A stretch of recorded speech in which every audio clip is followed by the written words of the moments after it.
Hi everybody, Dan Illman, Mike Beer. We're at beautiful Santa Anita, the site of the 2023 Breeders' Cup, and we're going to take a look at race number 3. It's the $1 million Breeders' Cup Dirt Mile. We are kicking off a pick 5. Before we take a look at the field, remember, DRF.com has Breeders' Cup packages available, 3 separate tiers, all your favorite handicapping products, clockers, reports, betting strategies, PPs, lots more. Great products, low prices. Learn more, shop.drf.com. Here's the field for the Breeders' Cup Dirt Mile. 2 defections already, Mike, but one of the more popular horses in training. The number 3, Godey's Wish, looking to go back-to-back. Yeah, took this title last year in a 2-turn mile at Keeneland. He'll try another one here. He's a pretty clear horse to beat here, Dan. This is now a 5-year-old who's been basically unbeatable at a mile or less. Let's throw up the Timeform US pace projector because I think this could be the one concern for the plethora of Godey's Wish fans that are going to be watching all over the world. It's not a secret. Godey's Wish is not a good gate horse. Yes. It's very likely he's going to break last. Yes. Could that put him at a major disadvantage? You never want to get out of the gate slowly, especially when you're landing in a grade 1 race that doesn't have a ton of speed signed onto it, and it feels like this race could be run at a pretty moderate pace, Dan. The one thing that I think will give you some hope as far as Godey's Wish goes, should that scenario play out, is his most recent start in the Vosburg. Didn't break well at all from the gate. The pace was not fast. It did not matter. He closed it down anyway. I think that Zozos is going to show speed, but the question I have for you is this. National Treasure was somewhat surprisingly rated last time out. Yeah. We know that's not his best game. Yeah. We saw that in the Preakness. Bob Baffert usually doesn't rate in $1 million races. Is National Treasure on ascend? I don't really know what the answer to that question is. He really shouldn't be rated in this race. There's not a lot of pace in this race. He's dropping back in distance. His last 2 starts, they did not get aggressive with him, but his best races are when they do get aggressive. I think they got to come out of there running here. Let's start things off with the number 1, Stage Raider. And Stage Raider right now is more famous because of who he's related to. He's a half-brother to Triple Crown winner Justified, but it looks like he's slowly moving the right way for a really underrated trainer in Cherie DeVoe. This one just missed last time out. 2 Zozos in the ACAC. It was a race that didn't have a lot of pace. Zozos got the jump on him. This horse ran fine. He did run fine there. That was a very slow pace. He sat in behind. He just couldn't really make up significant ground in this stretch, but I thought he ran fine as well. He got a perfect trip when he won 2 starts back, going the 1.5-turn mile, I guess, at Ellis Park. That was a good performance. It was cut out to be a really nice horse, Dan. There are some really nice races on his card. He has an explosive run in him when he's in the mood. If he's in the mood on Friday, or Saturday rather, he can get a piece of this. Godey's Wish is the number 3 in this race, and as we know, he is superstar. 10 for 15 lifetime in his career, defending winner of this race. Here's the last time he ran a mile, a 1-turn race, the Metropolitan Handicap at Belmont Park. What a sweeping move from the back of the pack. This was one of the more impressive yet underrated performances of 2023. I agree with you. Maybe the best race. And there are a bunch of really good races this horse has run. Maybe the best one, though, is the Met Mile this year. He was super strong in this race, 112 Buyer speed figure. They tried to stretch him out in the Whitney. They were supposed to do that, make him the top handicap horse in the country. It didn't work out. Cut him back last time.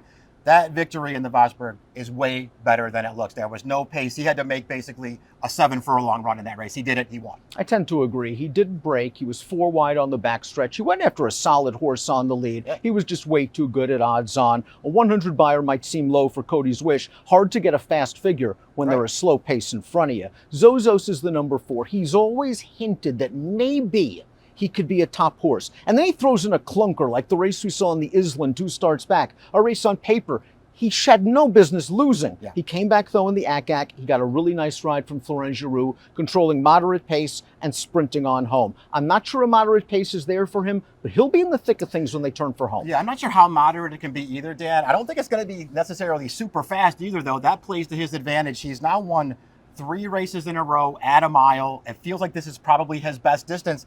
He feels like maybe the most likely upsetter as far as, Godey's Wish is concerned. I just feel like maybe there are some other ways to go here if this horse takes money. The number 5 Charge It is the Dr. Jekyll and Mr. Hyde horse of the Breeders' Cup Dirt Mile. When he's feeling good, he does really nice things. And when he doesn't feel good, he is horrible. And he did feel good in the Suburban 3 starts back. It was a 111 Buyer speed figure going 1.25 miles against a substandard field. That's the real issue with him, Dan. Is I'm not so sure that he's an in and out kind of horse. I think he does typically show up and run his race, but when you put him in with the really good horses, he just seems like he's not up for it. If you find the right spots for him, he can be impressive.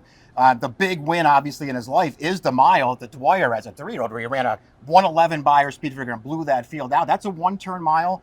All 5 of his mile starts to this point, they're 1 turns. Does a 2-turn mile make any difference? I'm not sure it makes any difference, but I actually like all 5 of his 1-turn mile races. I think his Met mile was even somewhat underrated, and I like the fact that Todd Pletcher is taking the blinkers off. Remember, the career-making performance from this horse was the 111 Beyer and the Dwyer, sans blinkers. Skippy Longstocking is up next. Gate to wire last time out, going 3 turns in the Charlestown Classic, and he could not have had anything easier on the lead. The other speed giant game conceded. Skippy Longstocking said, "Thank you very much." It was hard to handicap the race that way, to put him right on the lead from the start. He just takes that field wire to wire. It was another good performance from him.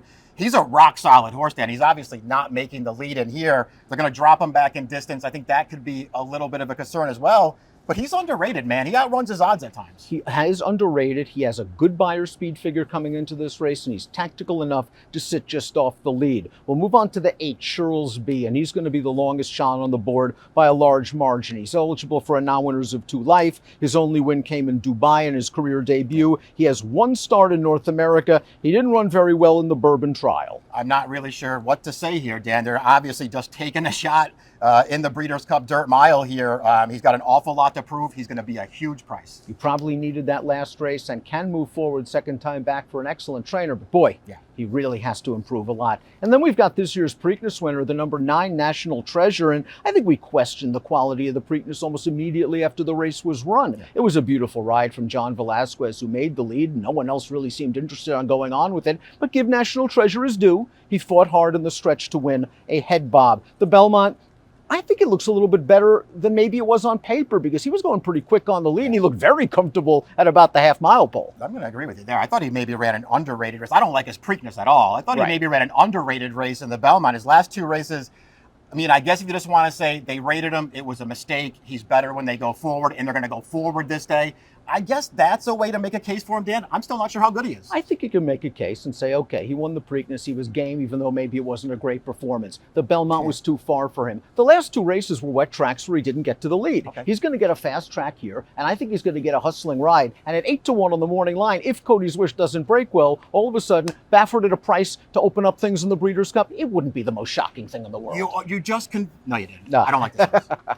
Let's take a look at our top selection for the Breeders' Cup Dirt Mile, and it's not so much we're handicapping this race with our heart. We're also handicapping this race with our head. On paper, Cody's Wish is the best horse. I think even if he breaks a length slow, he's going to inhale them in the stretch. I look at it the same way. He's the best horse in the race. He's way the horse to beat in here. I am not going to try to beat him. I am going to try to get the number 1 Stage Raider into the number. I'm going to try to get Charge It into the number, hoping the good Charge It decides to show up, although you never know with him what you're going to get. But it's all about Cody's Wish as he seeks to make 2 in a row in the Breeders' Cup Dirt Mile.